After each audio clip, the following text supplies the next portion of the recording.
어머니, 저희가 너무 늦게 와서 죄송해요. 괜찮다, 아가야. 이거 털신이다. 겨울에 오거든 추울까봐. 돌아왔으니 된 거다. 이제 되었다. 어떤 사연일까요? 이야기의 시작은 첫눈이 오던 날입니다. 그 해에도 어김없이 김장철은 다가오고 있었습니다. 마을 어귀, 낡고 퇴락한 초가집 뒷뜰에는 검게 빛이 바랜 김장독들이 줄지어 놓여 있었습니다. 세월만큼이나 깊은 숨을 품고 있는 옹기들은 그 안에 담길 겨울을 기다리는 듯 묵묵히 자리를 지키고 있었고, 그 독 앞에 허리를 굽힌 이는 마을에서 무대검엄이라 불리는 수님 씨였습니다. 수님 씨에게는 가슴에 박힌 가시 같은 아들이 하나 있었습니다. 전쟁의 상흔이 채 가시지 않았던 시절, 먹고 살 길이 막막해지자 아들은 꼭 성공해서 어머니 모시러 오겠다는 약속을 남기고 아내와 갓 돌이 지난 손주를 데리고 먼 고을로 떠났습니다. 처음 몇 해는 장터를 오가는 사람들을 통해 간간히 소식이 전해졌으나 세월이 흐를수록 그 소식마저 뜸해졌고 나중에는 생사조차 알 수 없는 정막만이 남았습니다. 그럼에도 수님 씨는 매해 김장철만 되면 김장독을 꺼내 정성껏 닦았습니다. 이웃들은 그런 그녀를 보며 뒤에서 수군거렸습니다. 죽었는지 살았는지도 모르는 자식을 저렇게 기다려서 뭐하나. 미련도 병이지. 하지만 수님 씨는 그 소리를 들었는지 못 들었는지 그저 해마다 더 많은 물을 씻고 더 정성껏 독을 준비했습니다. 어느덧 김장철의 한복판, 마을 사람들은 이미 절반쯤 김장을 끝내고 이웃끼리 모여 보쌈을 삶아 먹으며 웃음꽃을 피우고 있었습니다. 하지만 수님 씨의 마당은 고요했습니다.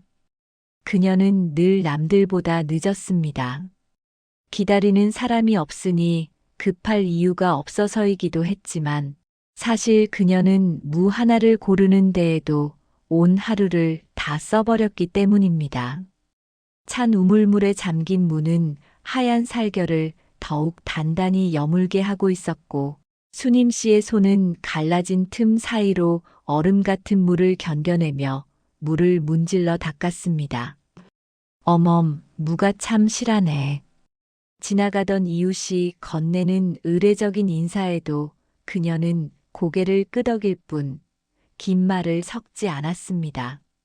실한 물을 고른 이유를 묻는 이는 없었고 그녀 역시 굳이 설명하지 않았습니다.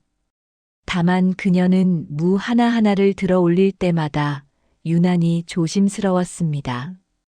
혹여나 흠집이라도 있으면 바로 옆으로 치워두고 단단하고 속이 꽉 찬 것만을 골라 김장독 옆에 쌓아두었습니다. 마치 가장 귀한 손님에게 내놓을 보물을 고르는 정성어린 몸짓이었습니다. 그날 저녁 수님 씨는 마당 구석에 있던 김장독 하나를 따로 떼어 놓았습니다. 그 독은 유난히 크고 투박했으며 빈 독임에도 옮길 때마다 칠순을 넘긴 노파의 허리가 비명을 지를 정도로 무거웠습니다. 하지만 그녀는 그 독을 다른 독들과 나란히 두지 않았습니다. 집 안쪽 바람이 가장 덜 들고 햇볕이 따뜻하게 머무는 자리에 조심스럽게 안착시켰습니다. 김장을 담그는 날 아침 마을에는 소금물 끓는 냄새와 매콤한 고춧가루 향이 뒤섞여 퍼졌습니다. 집집마다 가마솥이 걸리고 여인들의 손놀림이 바빠졌을 때 수님 씨도 마당에 낡은 멍석을 펴고 물을 썰기 시작했습니다. 둑둑 무가 갈라지는 둔탁한 소리가 고요한 마당을 채웠습니다. 물을 소금에 절이는 동안에도 그녀는 자리를 뜨지 않았습니다. 손주가 좋아하던 아삭한 식감을 떠올리며 절이는 시간을 초 단위로 계산했습니다. 이 무는 너무 세게 절이면 안 돼. 아가 손맛이 까다로웠는데 그녀의 혼잣말은 시린 공기 중으로 흩어졌습니다. 물을 독에 담기 시작하자 거대한 독이 빠르게 차올랐습니다. 무 한 겹을 쌓고 빨간 양념을 듬뿍 얹고 다시 물을 올리는 과정이 반복되었습니다. 그런데 이상한 점이 있었습니다. 수님 씨는 물을 넣다 말고 방 안으로 들어가 무언가를 소중히 들고 나왔습니다. 그것은 낡은 보자기들이었습니다. 그녀는 양념이 밴 무 사이사이에 비닐로 꽁꽁 싸맨 보자기들을 층층이 끼워 넣었습니다. 무의 수분이 보자기 안으로 스며들지 않게 몇 겹이나 싸고 또 싸맨 것들이었습니다. 무가 한층, 그리움이 한층. 그렇게 독은 채워져 갔습니다. 그날 낮 장터를 다녀온 이웃이 담 너머로 소식을 전했습니다. 어멈, 소식 들었어? 먼 고을에서 자네 아들이 큰 병을 얻었다네.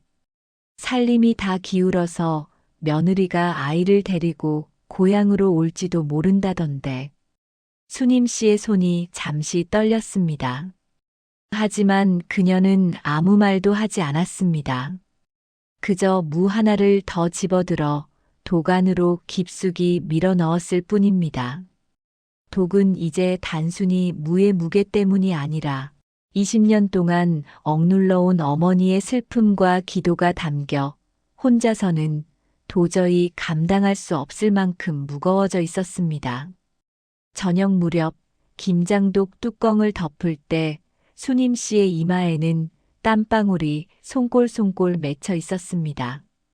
겨울 문턱에 찬 공기 속에서도 그녀는 젖은 소매로 얼굴을 닦으며 독을 들이려 했습니다.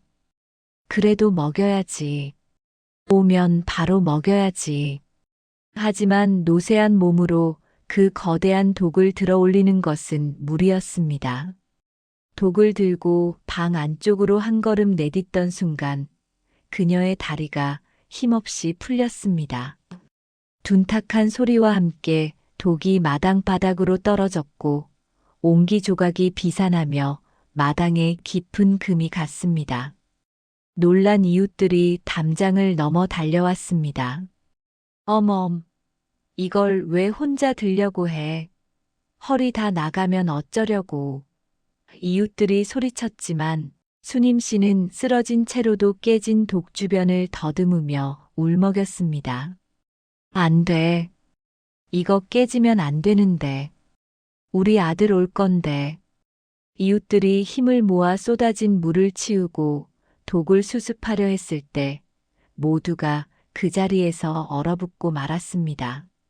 쏟아진 무더기 속에서 붉은 양념이 묻지 않은 깨끗한 비닐 보자기들이 쏟아져 나왔기 때문입니다. 이웃들은 의아해하며 물었습니다. 어멈, 김장독에 무만 담은 게 아니었어? 이게 다 뭐야? 수님 씨는 떨리는 손으로 보자기 하나를 풀었습니다.